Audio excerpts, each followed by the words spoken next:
Sister Maria Speransia Septemba Leonardi, mbele ya kanisa,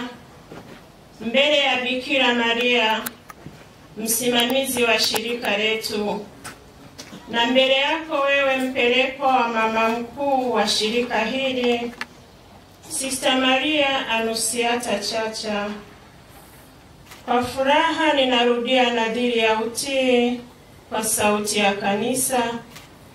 na kwa utaratibu wa maisha yetu,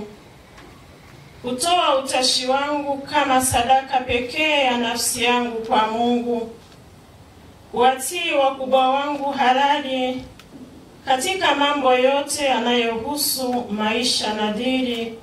na kazi za kitume kwa mjibu wa katiba yetu, na katika nafsi pekee ya Yesu Kristo, mwana wa Bikira Maria, aliyetupatia mfano wa upendo uliowekwa wakfu, ninarudia nadhiri ya kutunza mwili wangu na moyo wangu katika usafi kamili, kuishi kwa upendo usiogawanyika kwa ajili ya utukufu na wokovu wa ulimwengu. Kwa zawadi ya Yesu Kristo, mwana wa Adamu, mpole, mnyenyekevu na mfukara, ambaye hakuwa na mahali pa kulaza kichwa chake, leo kwa furaha ninarudia nadhiri ya kuishi kwa kiasi na katika umaskini, na kwa uhuru wa kutotawaliwa na mambo ya dunia,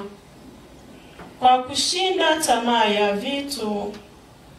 kwa furaha ya kutoa, kwa kutumia vitu vya dunia kwa ajili ya Injili na maendeleo ya kweli ya wanadamu. Mungu wangu, nisaidie niendelee kuziishi nadhiri hizi kiaminifu zaidi.